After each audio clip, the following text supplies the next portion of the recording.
Hello everyone and welcome to my review for Kengan Omega Chapter 116. Before I get into this week's review, I of course have to mention my subscriber goal for 2021, hitting 5,000 by the end of the year. So if you're already a fan of the channel and you're not subscribed, you might as well to help me reach that goal. The other thing is my Patreon. If you want to help support me and the channel directly while also getting access to reviews for Solo Leveling and the Boxer, you can always become a patron as well. There's a link to my Patreon down in the description. That out of the way, let's get on with the review.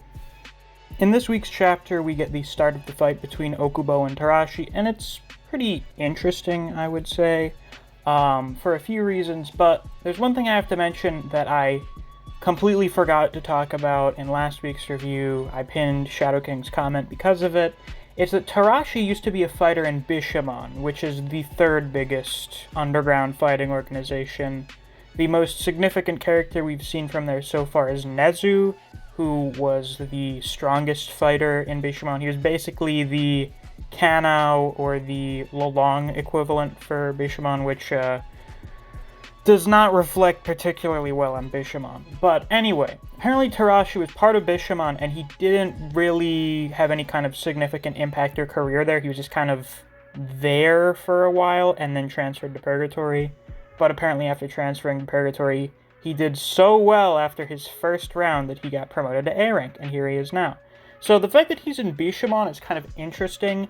A lot of people have been assuming that Tarashi is a clone because Daro had a little slip of the tongue during a stream and said that Tarashi had the face of someone we've seen before.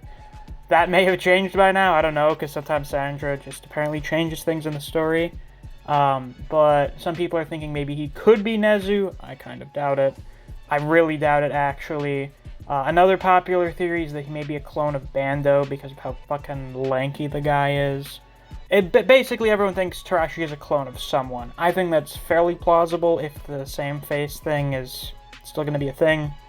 But anyway, that's just an interesting detail to talk about.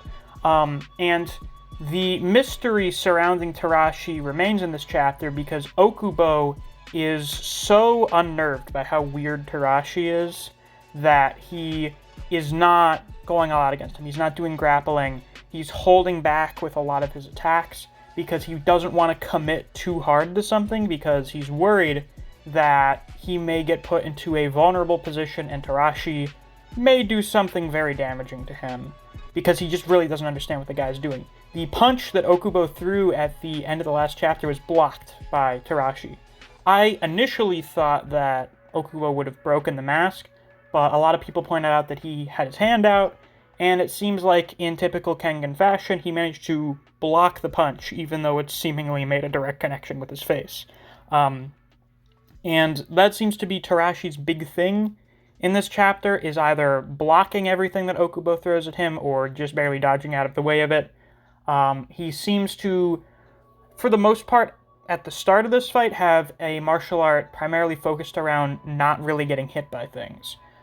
So, as a result, we really don't know what Tarashi's fully capable of. We don't see any of his combat capabilities in this chapter, at least not really.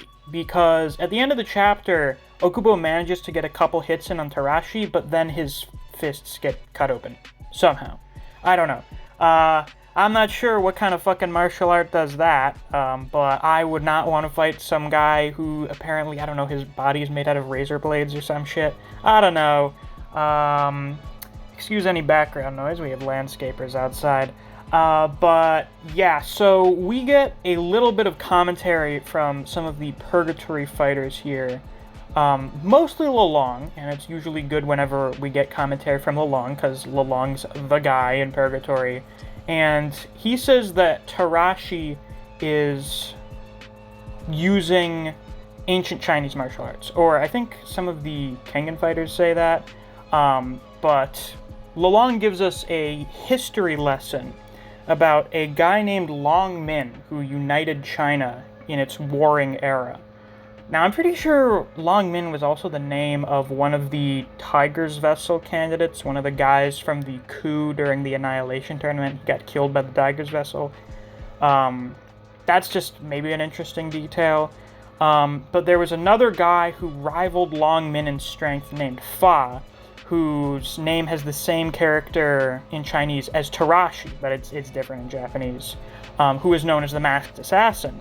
So Tarashi says he can wreck people with ease, and this raises the question, is he a wrecker like Falcon, who didn't kill people because killing people would get you the death sentence, so instead you just horrifically wound and cripple them? Maybe Tarashi did that, maybe Tarashi is an assassin. Seems quite possible he may be descended from this Fa guy. I'm still fairly confident that the guy Muteba wanted to see fight was Tarashi. Some people say it may be Wakatsuki, because he wants to see how Wakatsuki's changed since the Annihilation Tournament. That's also a possibility. But I think with all of the assassin and wrecker connections that Tarashi's getting, I still find it most likely that Muteba is talking about Tarashi. So I think that Tarashi is not his name. It's like a title. It's like how Rahito's name is not actually Rahito, he just calls himself that, and his real name is Ichiro something.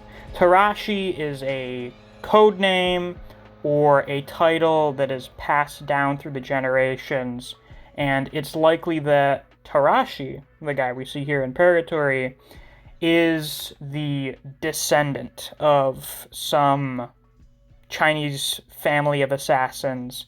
Every generation, they have this one person named Tarashi who becomes the Masked Assassin, and that guy today is in Purgatory, which would then be in line with the hitman that Faye knew about. So Tarashi seems fairly strong so far, just with the fact that, like, Okubo's not really landing too many solid hits on him, and Okubo's a fairly strong guy. I think that Tarashi's probably going to be another solid A-tier fighter. I generally consider Okubo to be like an A-tier fighter as well. Who knows? Because Okubo was solid A-tier during the Annihilation Tournament. It's been 2 years since then, and it seems like his big thing was, oh, I'm going to train to get strong enough to beat Agito. So we'll see how much of a power boost Okubo has gotten. I don't know if he's going to be S-tier yet. I have doubts about that. He may be high A-tier. He may be, like, top of A-tier. But we'll have to see. He may be super strong. And the same may go for Tarashi. Tarashi may be very strong as well. Stronger than at least I expected. We're just going to have to wait and find out. But yeah, for the fight in this chapter, it's off to a pretty alright start so far. Some of the choreography is a little weird. Or no, not necessarily the choreography, but the art. Some of it's a little bizarre. Some people have pointed that out. I think a lot of it's just because of, like, what's going on in the fight so far, is Okubo doing feints, Tarashi doing, like, kind of dodges out of the way, just things like leaping back with his arms up and shit like that. I think we're just going to have to see a little bit more of the fight. We're going to need to get some more chapters, and ideally when Tarashi starts fighting for real, you know, call upon the power of the 4,000 years. I'm sure the choreography is going to get a lot more interesting, a lot better, because of course this is just the start, and usually, not usually, sometimes the choreography is not amazing at the start of the fights. So we'll just have to wait and see. But yeah, with that, that's all I have to say about this week's chapter of Kengan Omega. If you enjoyed, please be sure to like, comment, subscribe, and click that notification bell so you don't miss any of my uploads. I do Kengan Omega chapter reviews every week. If you enjoy other series such as Jujutsu Kaisen, Record of Ragnarok, and Chainsaw Man, I do videos on those series as well, so if you're interested in those, you should definitely check out my channel. If you enjoy discussing Kengan Omega with other people, or you just enjoy the content I produce on this channel, I highly suggest you check out my Discord server. I have a link to that down in the description. And since it's the end of the video, it's time to give a shout out to my wonderful patrons, Fuse, Neo, Dejan Redden, Anthony Chavez, Honey Mustard, Zach Rowitz, K-God, Chris Redfield, Moonshadow935, Rat, Ryzen 4K, and Artist. Thank you all very much for supporting me on Patreon. I greatly appreciate it. And if you too want to get a shout out at the end of videos, or access to reviews for Solo Leveling and The Boxer, you can always become a patron as well. There's a link to my Patreon down in the description. Thanks for watching. I'll see you guys around. Take care.